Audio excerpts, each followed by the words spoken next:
conservative group is now targeting Kellogg's, accusing the country's biggest cereal company of illegal practices. America First Legal says it filed a civil rights complaint alleging Kellogg's diversity programs are, quote, unlawful, infused with woke ideology, and discriminate against certain groups like men.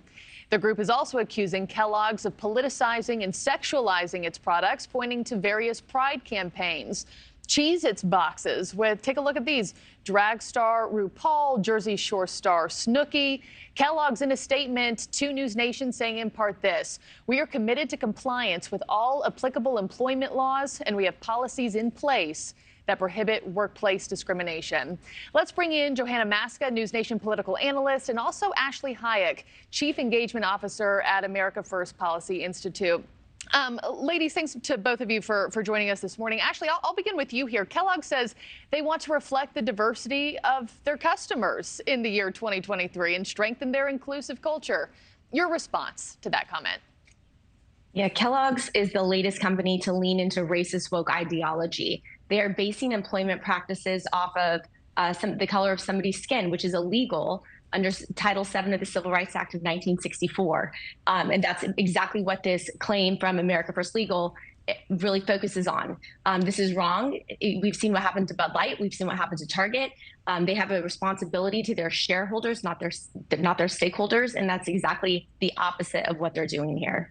And I'm just going to piggyback off that, Johanna, part of this suit is that America First is saying that Kellogg's hiring, training, and promotion practices that they're designed to achieve a balance based on race and sex that violates federal law banning workplace bias.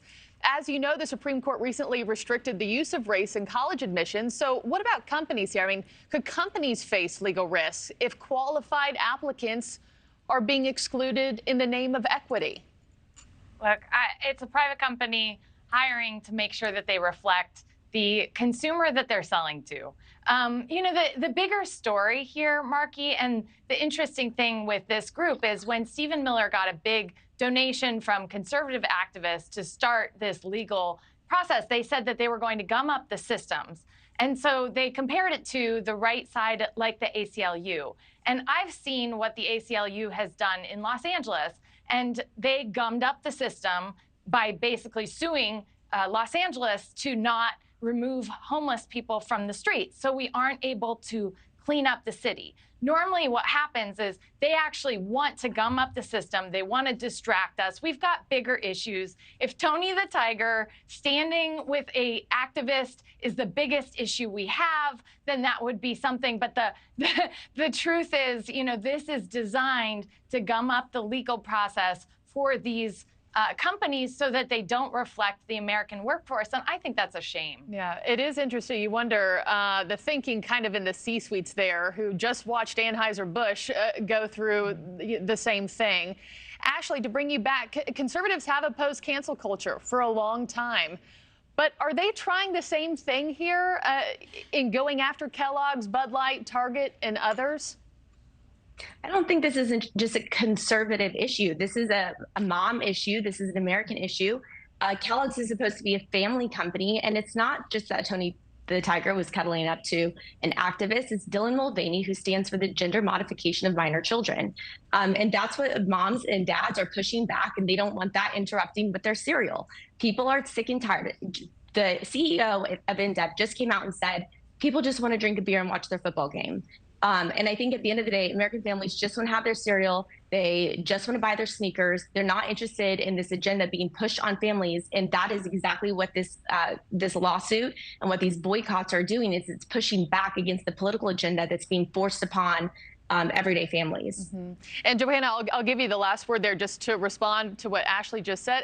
And two, you do look at these Cheez-Its boxes, and if it was to just put a Democrat on the box, if you will, aren't there other choices to be made there besides Snooki and RuPaul for kids to look up to and grab that box at the grocery store? And are companies being forced to cater to the left? Yeah.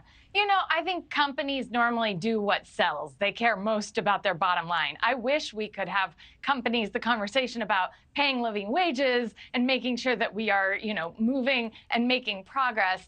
On Ashley's point, social media companies are doing so much. I'm a mom. I'm more concerned about some of those things than, any of the books that are in my child's library. I mean, we're at a point where we're banning Romeo and Juliet, and we've really got to look at ourselves and look at what are our biggest issues. We need our kids reading, writing, focused on arithmetic, and they're going to see all of this stuff on social media. So we might, as well as parents, make sure that our kids know what's right and wrong from us.